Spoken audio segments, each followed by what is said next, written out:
e-commerce, selamat datang kembali di Wiki Talks bareng aku Dia. Nah, kali ini kita bakal bahas gimana sih serunya mengajak atau mengurus mahasiswa-mahasiswa Gen Z ini di era sekarang. Nah, di sebelah aku udah ada Ibu Santi dari kemahasiswaan. Sapa dulu, Bu. Halo. Nah, semua. oke, kita mungkin tanya dulu nih, Bu Santi di kemahasiswaan udah berapa lama nih?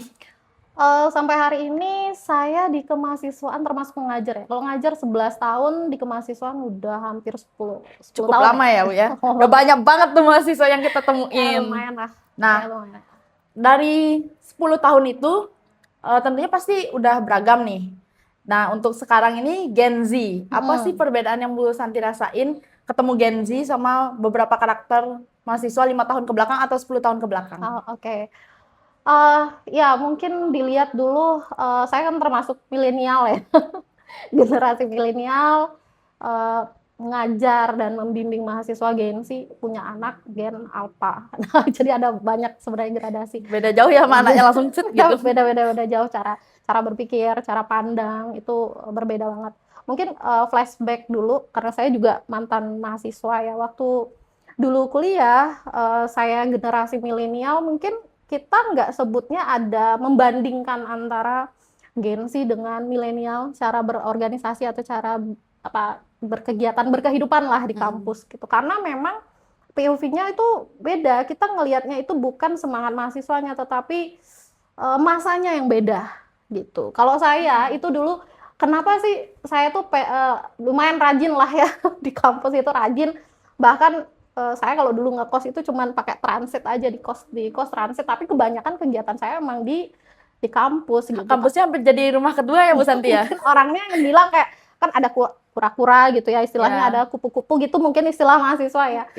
Kalau saya itu yang termasuk kura-kuranya gitu ya. Jadi berbanding terbalik ya sama saya, Bu. Saya bisa dibilang kupu-kupu. kuliah pulang gitu. Ya itu dia, makanya yang kita mungkin bisa lihat itu cara pandang mahasiswanya sendiri, bukan yang saya lihat. Oh, Gen Z sekarang kan banyak, mungkin Gen Z kalau ngelihat sekarang mau berkegiatan di kampus itu pasti pertanyaannya itu saya itu dapat benefit apa gitu. Benar. Benefitnya apa kalau berorganisasi? Apa nggak dapat lelahnya aja, kan biasanya gitu. Apa kegiatan di kampus itu cuman dapat capeknya aja. Kan jadinya mereka tuh mikir, oh kalau nggak berbenefit buat saya gitu, mungkin mereka nggak akan tertarik. Agak gitu. ogah gitu ya, Bu ya?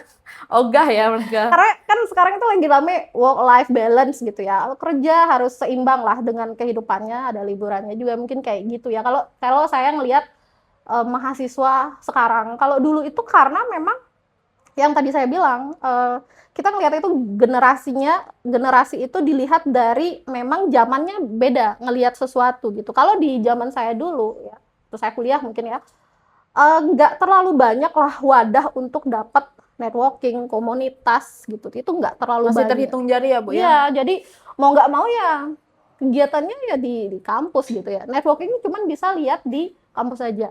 Nah, kalau sekarang mungkin karena terlalu banyak pilihan gitu loh. Terlalu banyak pilihan, kemudian Gen Z itu kan digital native banget ya. Dari baru bangun HP, handphone gitu ya.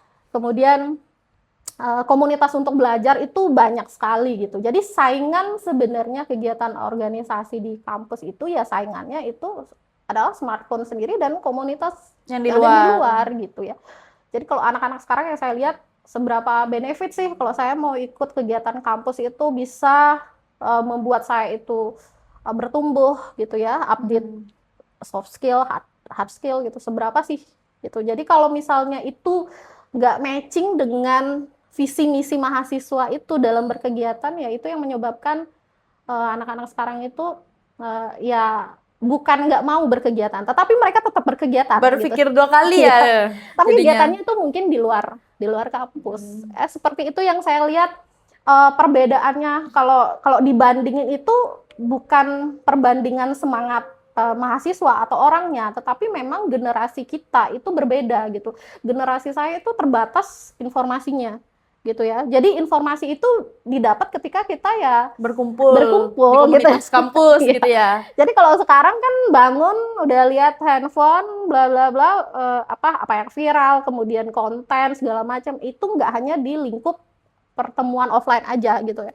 Tetapi apa namanya bisa didapat kapan dan di mana aja. Jadi itu saingan organisasi mahasiswa sekarang. Ya kayak temanku di luar kayaknya lebih banyak nih informasinya, lebih menarik gitu. Ya, Jadinya jadi itu mereka berpikir lagi lah kayak kalau Ya. di kampus kayaknya ini aja informasinya gitu. Ya itu sih sebenarnya apa namanya perbedaan mendasar itu kayak kalau saya bilang kayak tim bubur diaduk atau tim apa Bubur dipisah. bisa kayak gitu lah. Jadi nggak ada yang salah gitu, hanya ya cara pandang mahasiswa sekarang gitu ngelihat seberapa untung sih saya ikut kegiatan, apakah nggak hanya capeknya aja tetapi ada value-nya, itu sih yang saya lihat sekarang. Jadi kayak di kemahasiswaan mungkin kalau dulu tuh event-event aja kan gitu ya, buat event gitu kan, kenapa nggak sekalian aja buka IO aja kan, banyak kuliahnya aja IO deh gitu. banyak statement kayak gitu, berkegiatan itu event-event, sebenarnya enggak gitu, karena di dalam buat kegiatan itu banyak value yang kita dapat gitu ya, dari manajemen waktu, kemudian relationship manajemennya, public speaking, apa namanya kalau kita juga interpersonal kita ya, gimana cara negosiasi yang kayak gitu-gitu. Ya itu saya sih waktu masuk organisasi, ternyata nggak cuman disuruh ini disuruh itu, nggak cuman gitu, nggak suruh mikir satu titik nih.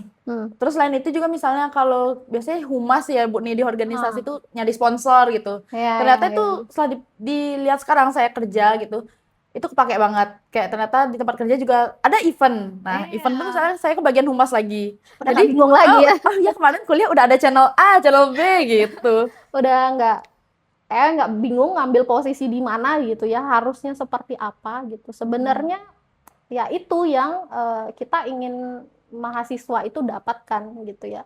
Jadi sebenarnya kalau di kuliah itu memang kelasnya itu, kalau saya selalu bilang sama apa namanya mahasiswa yang saya bimbing, yang saya bina gitu ya, saya selalu bilang itu perkuliahan itu nggak semuanya itu tentang apa namanya nilai gitu ya, tetapi kita bisa dapat value itu, kelasnya itu ada dua, non akademiknya. Jadi yang akan kepake itu ya beriringan, keduanya itu sama-sama penting gitu. Ya walaupun memang tadi saya bilang pilihan ada banyak buat belajar ngembangin soft skill networking, itu nggak hanya di kampus, tetapi ya jadi ya bermula itu bisa dari kampus, dari yang udah diwadahi lah ya dulu gitu. Daripada kalau di luar kan benar-benar harus berusaha nih nyari kenalan gitu. Kalau di kampus kan udah nih kalian sekelas gitu, kenalan dulu gitu, udah gampang, udah diwadahi. Itu yang paling gampang lah yang dilihat buat mahasiswa. Jadi kayak dia mikirnya, aku maunya di organisasi ini, tapi bagian yang konten aja nih gitu misalnya. Gimana? Oke.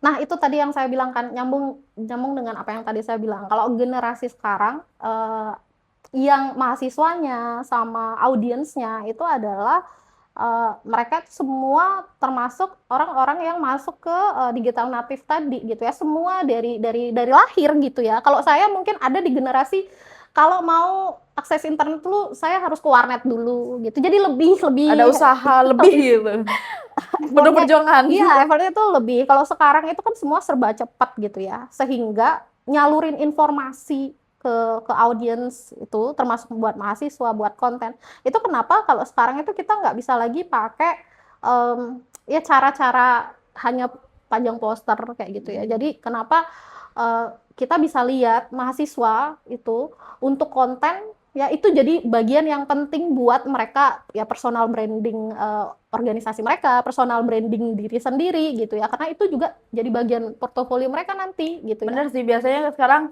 udah FYP dikit langsung kakak itu siapa, kenalin dong. Nah secara nggak langsung dia dapat exposure-nya juga untuk kalau misalnya nanti di luar organisasi dia mau branding lagi kan udah ada gitu. Soalnya dapat kerja ya semua sih ya. Kalau sekarang itu mau belajar, mau networking, itu nggak bisa lepas dari digital. Makanya kalau di sini gitu ya, saya bina mahasiswa, mau nggak mau ya mereka harus buat konten itu untuk menarik minat mahasiswa ikut. Berarti sangat didukung ya Bu ya. Kayak sebisa mungkin kalau bila perlu tiap ada event atau di luar event pun kita tetap berkonten ya. Nah, ya itu udah SOP-nya lah mereka. Udah masuk SOP ya sekarang.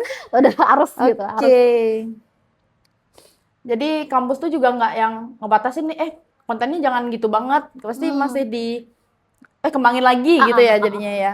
Kalau saya sih itu tadi saya bilang kan kebanyakan memang mahasiswa itu di Gensi, dan Gensi itu secara karakteristik kan memang mereka sangat cepat gitu ya nangkap informasi, kemudian inovatif gitu ya. Saya tetap memberikan mereka kepercayaan buat konten ya, tapi mereka itu pasti udah tahu dasar-dasarnya bahwa yang sesuai dengan visi misi kampus gitu. Kalau untuk kontennya seperti apa itu kayaknya mereka yang lebih tahu daripada saya. Lebih up to date juga ya Bu ya. Lebih update karena saya juga sering belajarnya dari mereka ya, kayak istilah-istilah gitu. Karena kalau misalnya nih rapat gitu, kalau anak-anak sekarang kan kalau terus dikasih ceramah gitu, nggak asik banget nih Dan dosennya. langsung kalau ada HP di saku ya Ada dikeluarin langsung. langsung. Alasan balas chat teman dulu Bu gitu. Udah Bu Hari ini bilang apa kayak gitu.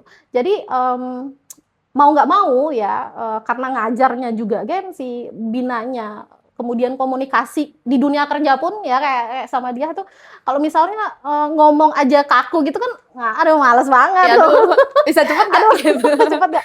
Jadi mau nggak mau belajar gitu. Jadi nggak terlalu banyak ngasih intro-intro kayak apa namanya rapat yang formal gitu, tetapi ya kita bahasnya asik aja gitu, kayak ngobrol sama teman. Tapi kalau kayak membina mahasiswa khususnya Ormawa itu kan saya jadi kakaknya gitu. Jadi mereka harus kayak diskusi dengan ya kakak tingkat kayak gitulah gitu. Tapi di kelas beda lagi. Ya beda. Itu lebih sedikit lah gitu. Seperti itu. Oke. Mungkin juga Bu, saya waktu kuliah juga nih maunya fokus IPK aja deh gitu. Kayaknya organisasi kebetulan udah di luar, kayaknya di kampus nggak usah deh gitu. Nah, gimana sih menurut Ibu penggunaan IPK, penilaiannya terhadap IPK sama soft skill tuh gimana? Nah, ini juga banyak sih mahasiswa yang kayak punya pandangan bahwa saya gitu mau fokus dulu ke kuliah dulu, tinggiin IPK gitu ya. Nanti kalau di industri biasanya kalau banyak nih mahasiswa yang berpendapat IPK tinggi itu pasti cepat dapat kerja. Misalnya kayak gitu ya. Nah, namun ini pengalaman pribadi saya gitu. Ini pengalaman pribadi saya, kemudian saya juga ngelihat dari banyak alumni lah gitu ya. Sebenarnya kedua itu punya sama penting. Kalau saya bilang ya, ibaratnya kamu tamat, IPK kamu tinggi, mungkin dengan dokumen ijazah, transkrip nilai, IPK-nya tinggi, kamu bisa membuat perusahaan atau industri manggil kamu gitu ya, manggil kamu gitu untuk wawancara. Nah, tetapi soft skill, kemudian kemampuan interpersonal, kemampuan problem solving dan lain sebagainya yang didapatkan di organisasi itu membuat kamu itu bisa diterima.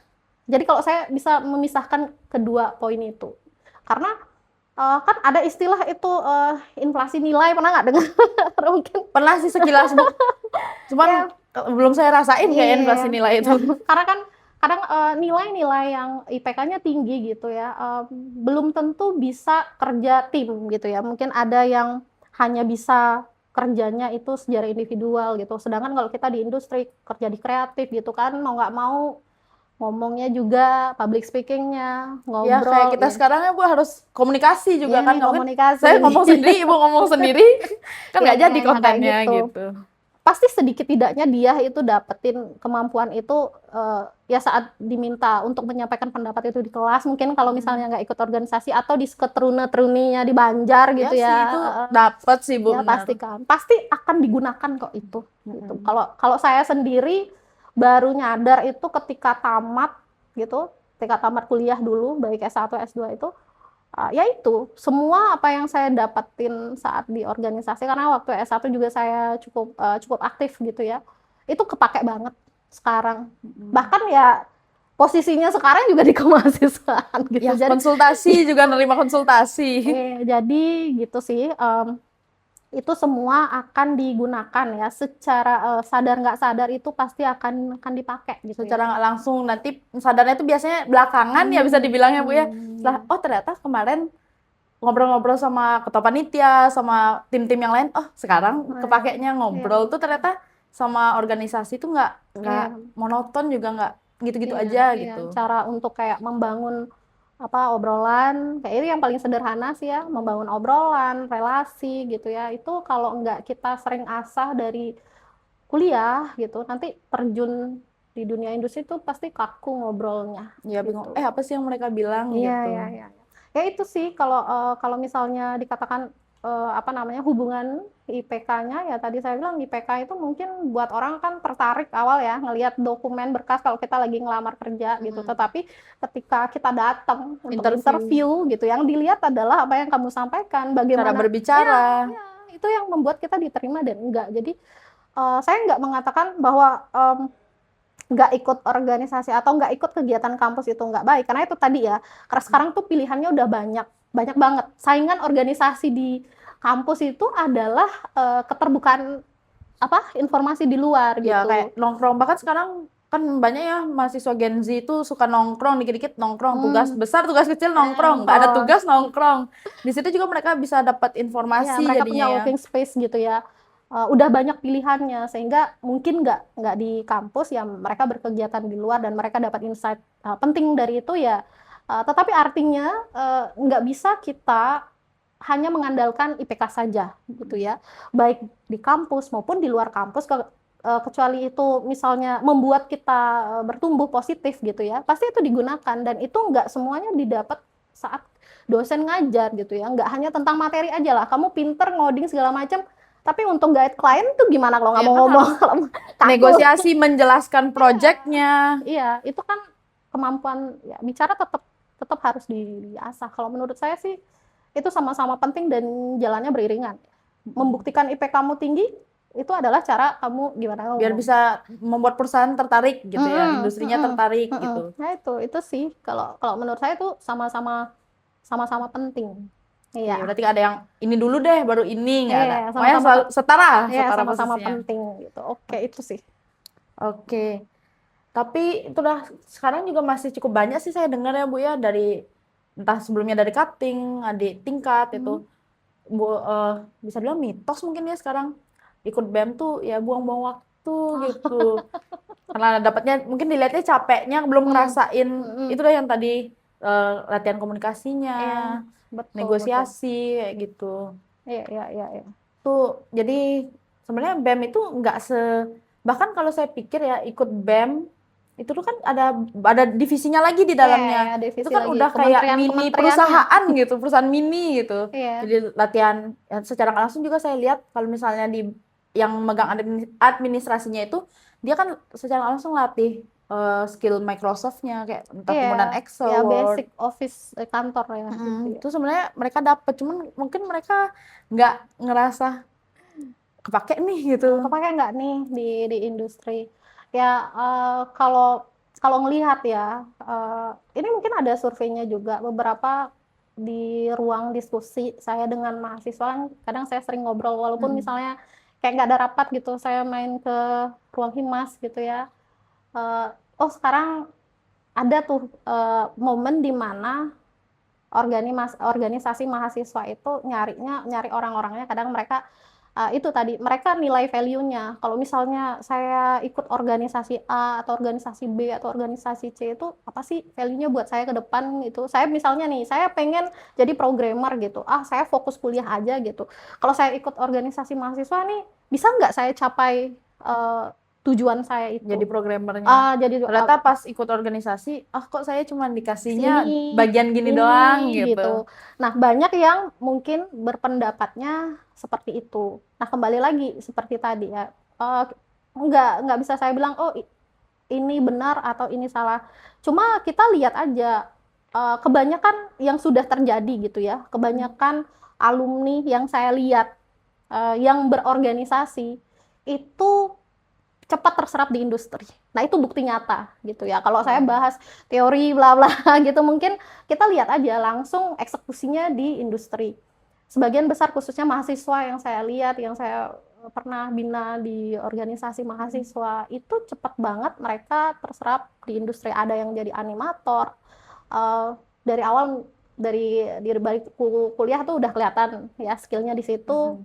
Malah jadi ketua Himas gitu. Kemudian ada yang juga fotografer, ada yang mungkin buat startup juga gitu ya. Nah, itu sebenarnya kemampuan basic mereka itu didapatkan dari cara mereka uh, berorganisasi, berkegiatan ya. Jadi berkegiatan di kampus gitu ya, nggak spesifik mungkin di organisasi, berkegiatan. Mungkin nggak masuk organisasinya, tetapi setiap kali ada kegiatan itu join gitu ya, entah jadi MC-nya, entah jadi Berpartisipasi aja ya dulu. berpartisipasi gitu. Jadi semua kegiatan itu pasti ada nilai plusnya gitu. Jadi kalau dikatakan ini buang-buang waktu aja gitu ya, buang-buang waktu saya. Karena memang yang saya lihat sekarang itu anak Gen Z itu benar-benar strict banget sama waktu gitu ya. Time is money banget. Time is money. Iya, karena itu informasi itu nggak hanya bisa didapat di banyak pilihan yang mereka. Kalau saya tuh pilihannya satu, sekarang pilihannya banyak gitu. Kalau misalnya untuk dapat insight A gitu, saya nggak mesti di kampus, pilihannya lebih asing di luar. Mungkin mereka akan milih Di di luar. luar gitu. Jadi sebenarnya yang harus beradaptasi itu bukan mahasiswanya ke kampus ya, kegiatan kampusnya sama pola pikir mahasiswanya Mahasiswanya. sekarang gitu ya. Oke. Jadi Gitu. pola pikir agensi itu gimana ya? Cukup pekerja keras juga ya. Iya, Kayak nggak mau rugi banget gitu. Yang paling penting yang saya lihat itu mereka tuh kreatif banget. Ya kreatif sekali gitu. Sudah Bahkan saya nggak, misalnya ya ada masalah gini gitu, gimana sih caranya? Yang paling sering tuh kan misalnya bikin event tuh, gimana caranya biar peserta itu datang, datang berdatangan. gitu. Nggak hanya daftar, kan banyak tuh daftar. Daftar nggak datang. Hari H, aduh bangun siang gitu ya, aduh udahlah skip. Nggak usah gitu. datang Ya, lagi. mungkin ada momen seperti itu gitu. Nah, gimana caranya buat event itu ya memang menariknya itu seperti apa yang mereka mau gitu. Eventnya nggak cuma sekadar misalnya buat kegiatan datang udah dapat sertif selesai gitu kan. Nggak hanya tentang kewajiban yang mereka kumpulkan nih. Oh ya, di Harus sini kan ada ngumpulin ya SKKM di juga beberapa ya. kampus juga ya saya dulu juga gitu ya, harus ada minimal ikut kegiatan gitu. Tetapi kalau saya dulu ngelihat ada event yang dibuat prodi atau fakultas kita gitu.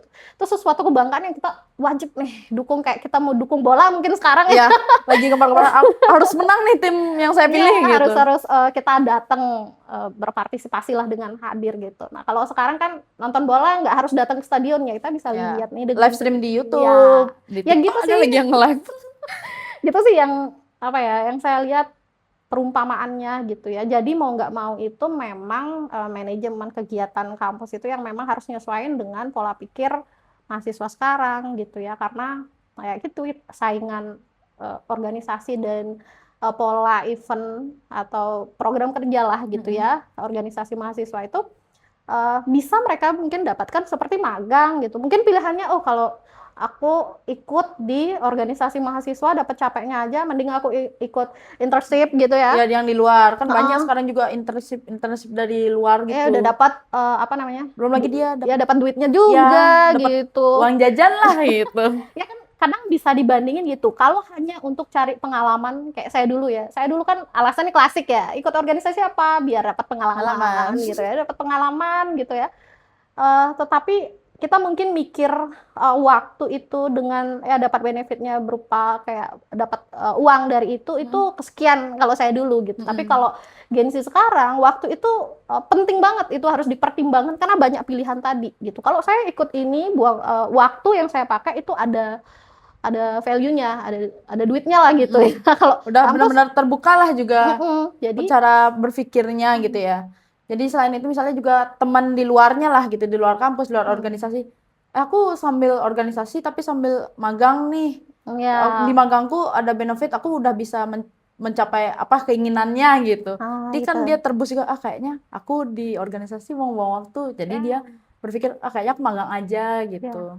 Ya banyak yang berpikir seperti itu. Cuman sekarang saya kasih apa namanya sedikit pandangan gitu. Pilihan kan selalu ke mahasiswa sendiri gitu, mau ikut kegiatan atau enggak, atau mungkin aktif di luar kampus, itu ya pilihan. Selama itu membuat mahasiswa bertumbuh gitu ya, bertumbuh secara positif, hard skill, soft skillnya itu buat saya sih ya itu yang memang jadi output gitu ya. Kalau misalnya mahasiswa bisa dapatkan itu di luar kampus gitu ya, kita di mahasiswa support aja gitu.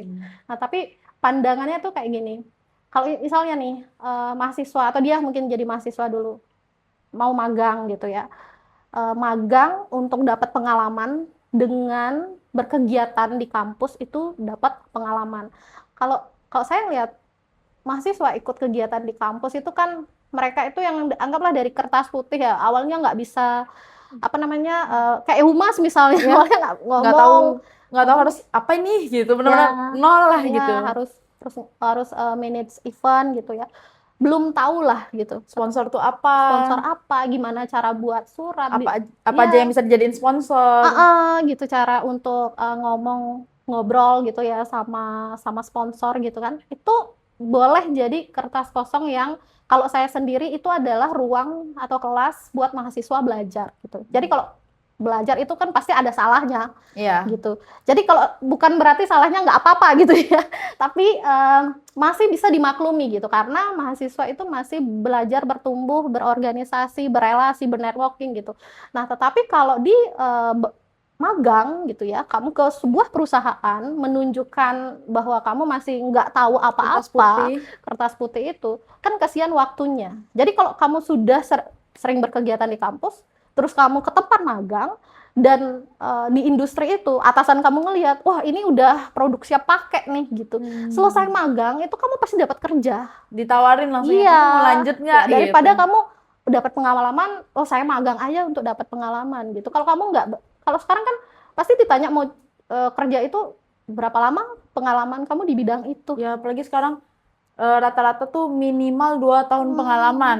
Tuh saya juga suka mikir kayak ini saya kalau kuliah doang kapan 2 tahun pengalamannya Nah, gitu. gitu. Kadang fresh graduate kan bingung nih, mau cari kerja tapi kita aja Pengalaman. baru tamat gitu ya. Iya. Pengalamannya gimana gitu. Yang bisa ditawarkan itu adalah portofolio di organisasi kamu gitu ya. Itu yang jadi nilai plusnya. Saya sekali lagi saya nggak bilang bahwa yang nggak ikut kegiatan itu nggak dapatkan itu gitu. Tetapi nilai plusnya itu. Karena kalau buat fresh graduate itu apalagi yang mau bisa ditawarkan? Iya, selain pengalaman-pengalaman. Iya, oh saya pernah jadi ketua BEM, saya pernah manage event ini, atau saya pernah ikut misalnya ada kegiatan kerjasama luar negeri atau gitu yang disediakan oleh kampus misalnya. Itu yang bisa ditawarkan ketika kamu memang secara apa namanya portofolio di atas kertas gitu ya, pengalaman kerja di luar itu belum kamu dapatkan, baru lulus. Jadi yang bisa ditawarkan adalah itu gitu. Jadi poin plusnya itu sih di kegiatan kegiatan Ya secara nggak mahasiswa. langsung sih emang kebanyakan sih emang bakal ngerasanya itu setelah Hmm. lulus terus kerja ya yang dari nol ya nih ya Mm-mm. kerjanya tuh oh minimal komunikasi lah tuh sama atasan yang Ya. benar gitu. Kan ada kadang chat gitu ya, chat misalnya. Eh, ya mungkin di beberapa perusahaan kita ngechat lihat waktu nih, waktu jam kerja kayak gitu tuh kak. Ya pengalaman mungkin kalau saya ya karena membimbing gitu ya, Iya. pernah di chat tengah malam itu pernah gitu ya. Karena Lagi gitu, tidur ada notif gitu. itu bukan kayak oh Bu Hari marah, enggak, itu jadi sesuatu yang lucu buat saya gitu. Karena memang mungkin jamnya itu beda, jam produktifnya beda. Dia pagi ke sore itu istirahat, Istirahat, malam baru sekarang deh chat ibunya udah malam saya ini udah fit lagi gini. semangat-semangatnya nih bikin apa ya, bikin revisi nih gitu, semangat-semangat. Dia mungkin start sorenya istirahat dulu, terus jam 11 ada inspirasi gitu, langsung ngetik gitu, langsung dikirim nih. Selamat malam Bu Hari, ini saya kirimin revisi yang catatannya Ibu gitu. Tapi panjang nih, panjang terus kayak kesannya mau diskusi. Kalau saya pakai ini gimana ya Bu gitu. Tapi saya memang bacanya itu di pagi gitu, Setelah bangun tidur. di pagi. Wah, chatnya nih jam setengah 2 gitu. Wah, saya masih di mana? Saya masih mungkin masih di Jerman atau di mana mungkin saya.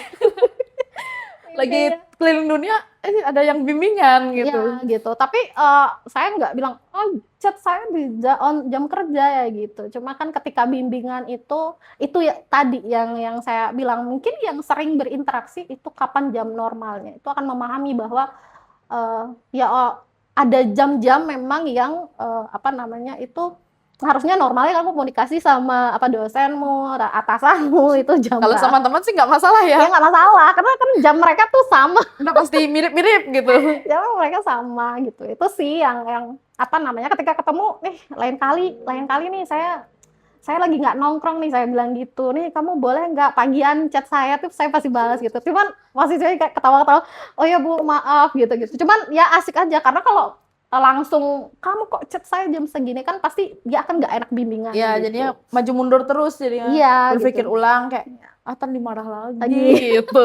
Ya jadi itu bisa kamu dapatkan di kampus. Ya tergantung ya, mungkin pembimbingnya ya. Itu dapatnya di kampus. Tapi kalau di industri itu udah pasti kena marah, Kena teguran langsung. kena teguran. Kamu chat apa atasannya setengah dua, kayak sesuatu yang nggak urgent ya, udah nggak sesuai jam kerja gitu. Jadi itu yang apa namanya? Bisa dilatih. Iya, secara mental, secara kesiapan di industri itu yang bisa kamu dapetin di bangku kuliahan gitu. Oke, ngomongin gitu Bu, kita Gen Z suka banget nih emang begadang. Kurang lebih sebagian besar tuh begadang.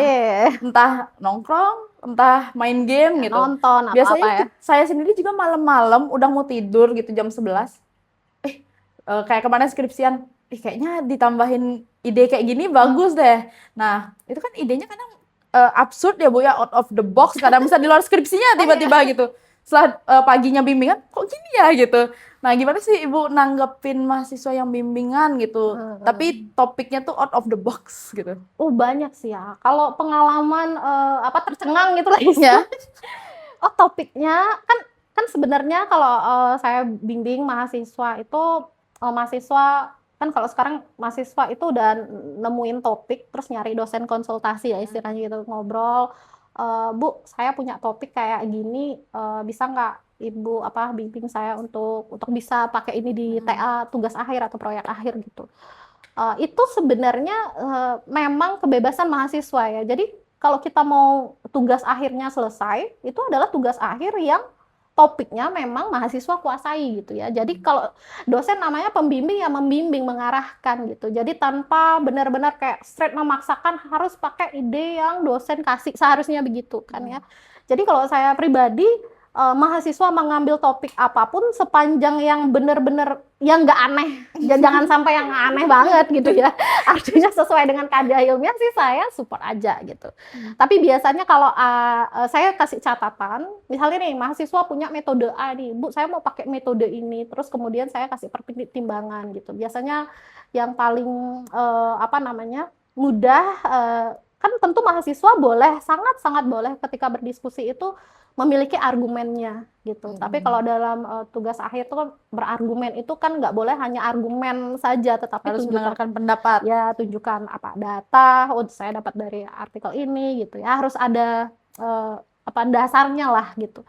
Ketika dasar itu bisa dipertanggungjawabkan gitu, seharusnya ya kita support dengan apa namanya memberikan keleluasaan ya, karena mereka researchernya ya, mereka penelitinya gitu, kita support aja. Mereka yang punya topik juga. Harusnya bisa, kalau mereka punya ide dan topik, harusnya mereka bisa mempertahankan itu ya. Ya seperti itu ya, cara berargumen kamu dapetin dari mana?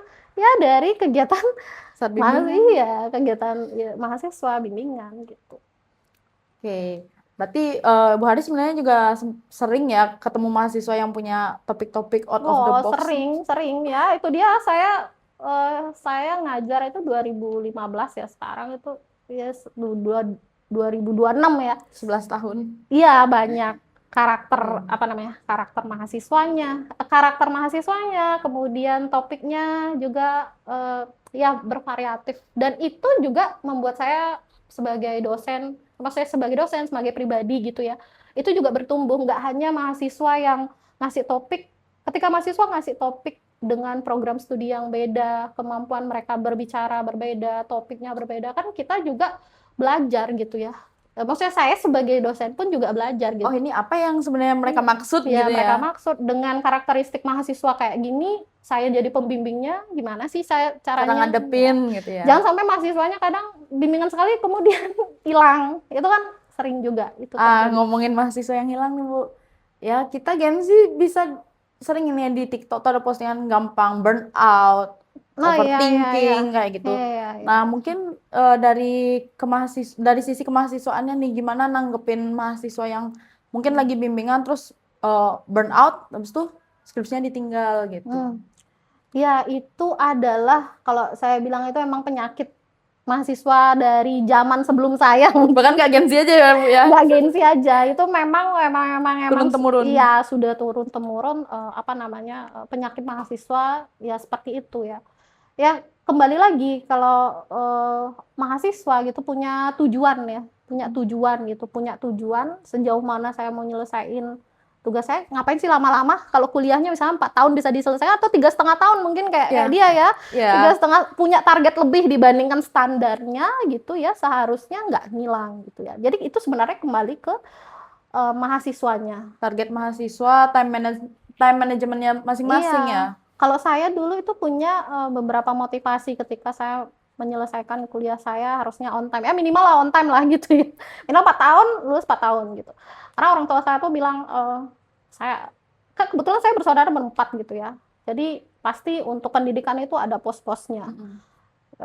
Ketika saya sudah cukup beruntung ya, saya bilang saya beruntung bisa kuliah lah gitu ya, bisa berkuliah S1, S2 itu bisa kuliah. Orang tua saya, bapak saya tuh bilang, kamu kuliah sesuai timeline itu kan 4 tahun. Kalau lebih dari itu ya kamu bayar sendiri kuliahmu gitu. Karena bilangnya mungkin orang tuanya Kan masih udah ada adiknya gitu. udah mensetel untuk 4 tahun, 4 tahun. tiba-tiba kalau ada lebih gitu gitu kan itu di luar ganggu, schedule orang tua juga. ganggu manajemen keuangan keluarga gitu. Jadi kuliah itu sudah sebuah apa namanya keberuntungan yang mungkin nggak semua orang bisa dapetin, dan saya bisa itu tuh udah beruntung banget gitu. Jadi gimana caranya, salah satu motivasi dan tujuan saya waktu itu ya minimal kuliah tepat waktu. Selain ya saya nggak mau mengecewakan ya orang tua seperti itu ya. Jadi kalau bisa tamat 3,5 tahun kayak dia itu keren tuh lah. Ya, saya sendiri sih waktu itu targetnya keren aja gitu 3,5 tahun di saat ya mungkin di teman-teman saya di kampus lain atau fakultas yang berbeda tuh harus banget 4 tahun gitu. Ya, Saat di sini bisa 3,5 tahun, siapa yang tidak mau? ya, gitu. Keren. Nanti menurut saya juga itu bisa dijadiin porto saat bekerja. Betul banget Karena itu. kayak, kok kamu bisa ya 3,5 tahun?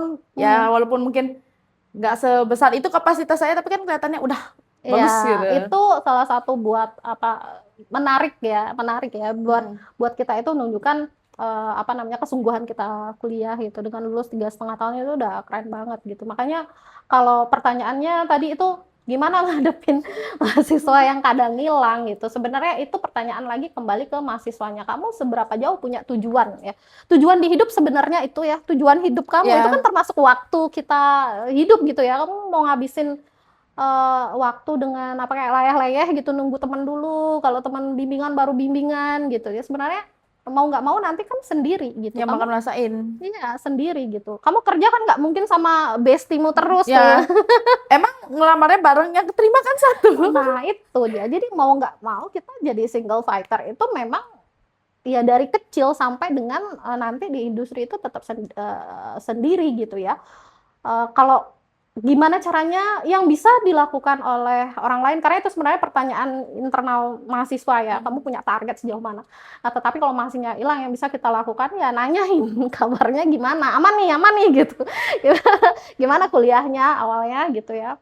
Kalau dosen kan punya grup apa namanya, grup bimbingan. Biasanya sih sering kasih pengumuman yudisium gitu, baru mereka biar akan ngepacu ya gitu.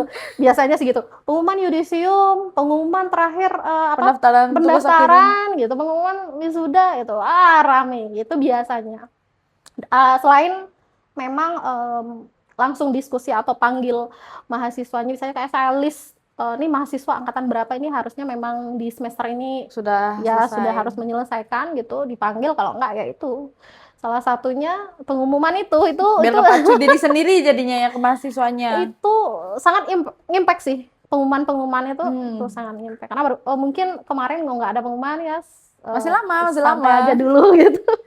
Oke. Berarti di kemahasiswaan itu juga nggak yang kalau dia nggak mau bimbingan atau hilang ya udah didiemin, nggak bakal dicariin lah. Ya karena memang kan membina itu nggak hanya ketika mahasiswa datang ke kita gitu, tetapi ya kita juga harus ngasih perhatian buat ya siapa tahu mungkin mereka sulit bicara gitu ya. Jadi kadang kalau mungkin boleh ditanya sama Hima sekarang, terus saya sering ngajakin, kapan kita ketemu rapat, mungkin cuman ngobrol-ngobrol biasa sambil gorengan atau apa gitu.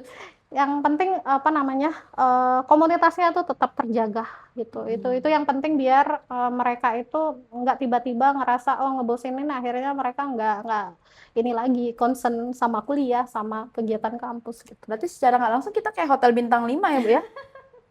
Perlu apa dibantu, maksudnya perlu teman curhat ditemenin gitu. Iya, iya. Misalnya ada masalah skripsi juga nggak yang jangan gini gitu. Iya, iya, Pokoknya iya. dilayani mungkin sesuai pikiran kita lah mahasiswanya gitu. Jadi udah Iya, kayak pengennya sih hotel gitu. bintang 5 kita Pengennya layanannya. sih gitu ya, pengennya sih gitu. Walaupun tadi saya bilang karena mungkin beda generasinya gitu ya, milenial. Saya nggak, walaupun saya sering interaksi setiap hari bahkan ya sama Gen Z mahasiswa, dan tadi saya bilang saya punya anak juga Gen Alpha, itu cara pikir mereka tuh beda banget gitu ya.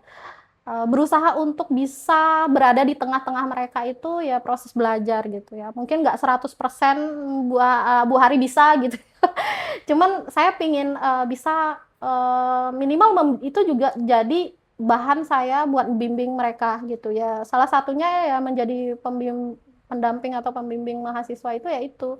Jadi kalau eh, membina mahasiswa itu kan mereka akan ngomongnya sebenarnya lebih cair ya dibandingkan saat bimbingan. Saat bimbingan kan apa namanya? Aduh, takut nanti ini Iya ditanya ini gitu ya. ditanyain Enggak salah lah. nggak ya, padahal sebenarnya udah bener Ya tapi udah. jadi overthinking Ya, gitu. ya. Jadi sebenarnya cara kalau saya sendiri belajarnya itu untuk ya sering berinteraksi sama mahasiswa biar tahu cara berpikir dan berinteraksi mereka gitu. Jadi harusnya nggak ada istilah dosen killer gitu-gitu, nggak Di ada. sini sih saya sebagai alumninya tidak merasa ada yang strict banget tuh, nggak ada.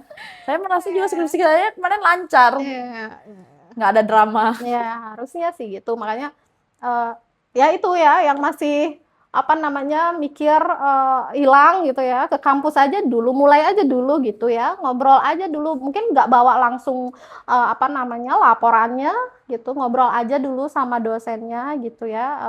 Ya habis itu bisa dicairkan lah suasananya biar nggak kaku, misalnya 3 bulan hilang gitu ya, dosen juga mungkin nggak ngeh, kecuali ya kalau saya misalnya lihat periode oh ini harusnya sudah lulus gitu. Harusnya kan mahasiswa punya kesadaran ya, harusnya aku lulus nih di semester ini kan gitu Ya, ya. Mulai aja dulu nyapa dosennya mungkin ya, gitu. Mina bilang saya ngechat aja dulu, Bu saya punya Pagi judul Bu ini, gitu, pagi Bu gitu. berkabar, berkabar aja dulu. Berkabar dulu ya, ya betul itu seperti itu. Oke, berarti sebenarnya itu juga balik ke time management mahasiswanya Ya. dan targetnya apa, kapan gitu Ya. ya. Jadi kita sebenarnya juga secara nggak langsung udah nge-push, cuman kan balik ke pribadi masing-masing. Ya, gitu. Punya nggak target di dalam diri mahasiswa itu sebenarnya setelah lulus tuh pengen ngapain gitu ya. Ngapain lama-lama gitu ya, kalau bisa cepet gitu ya. Kayak dia bilang ngapain lama-lama bisa cepet, bisa kerja, udah nggak harus apa namanya secara apa terikat gitu ya pada instansi, ya udah kalau bisa cepat lulus itu juga ya satu pencapaian sih. Satu pencapaian. Ya, Ya, mungkin topik kita udah cukup banyak nih Bu ya, terutama di pengalaman. Itu tuh benar-benar secara nggak langsung, jadi emang harus kita tuh bertahap gitu untuk menyadarinya gitu. Jangan berharap modelnya ikut organisasi, oh langsung ada nih, bisa diisi ke CV gitu. Jadi emang harus coba satu, coba berikutnya gitu ya. Oke, mungkin dari Ibu Hari ada kata-kata nih buat mahasiswanya yang lagi nyusun, yang lagi UAS nih apalagi sekarang. Biar makin semangat, biar punya kepus nih. Oh iya, harus segera lulus gitu. oke. Mungkin ini karena minggu ini itu minggu UAS gitu ya. Tentu harapan dari dosen itu semua mahasiswanya lulus ya, ngumpulin tugasnya tepat waktu, lulus dengan baik gitu ya. Buat yang masih ngambang, buat yang masih bingung gitu ya, mau lanjut bimbingan atau masih takut bimbingan, dimulai aja dulu bimbingannya dengan topik dan apa namanya, ajak ngobrol dosennya gitu ya, komunikasinya yang baik. Itu ya komunikasi gitu, komunikasinya bagus. Ingat guys, kuncinya Komunikasi. komunikasi. Komunikasi yang bagus itu harusnya lancar ya. Jadi kalau udah keputus komunikasinya kan ngapain, kayak jembatan keputus nggak bisa ngapain. Nah itu Iya. ya buat mahasiswa yang lagi nyusun semangat ya. Ya mungkin sebagian banyak orang sudah sering mendengar ya TA, skripsi itu ya, proyek akhir yang baik itu ya yang selesai Selesai. gitu. Jadi kalau kamu punya produk bagus gitu ya, produk bagus itu dengan idealisme misalnya gitu, itu bisa kamu jual gitu. Tapi proposal proyek akhir yang selesai, skripsinya itu harus diselesaikan dengan baik gitu. Jadi ya pesan saya mungkin yang terakhir kalau yang untuk tamat gitu ya, Ya. untuk mahasiswa yang banyak ya pesannya ya, mahasiswa buat yang sekarang udah selesai ujian gitu ya, udah mau yudisium wisuda, sekali lagi mungkin IPK itu tadi saya bilang IPK yang tinggi gitu mungkin bisa membuat kamu dipanggil di perusahaan, tetapi pengalaman pengalaman bersosialisasi, memiliki organisasi gitu ya, kegiatan mahasiswa, gimana kamu membawa diri di dunia industri itu yang membuat orang akan mau bekerja sama Benar-benar gitu ya. sepakat nih Iya, gitu seperti buat itu. nerima dia gitu. Ya, jadi itu ya. Jadi kalau dibilang penting ya, penting berorganisasi itu. Jadi buat mahasiswa yang sedang melakukan kegiatan apapun ya itu sukses sih ya, dilancarkan. Oke, teman-teman, buat kalian yang mungkin habis lihat podcast ini lagi skripsian atau bimbingan sama Bu Hari, tuh bisa datang aja ke kampus dulu, diskusi, nggak apa-apa, mau curhat dulu juga nggak apa-apa. Oke, mungkin segitu aja ya. Sampai jumpa di Weekly Talk kita berikutnya. Bye-bye. Sampai jumpa.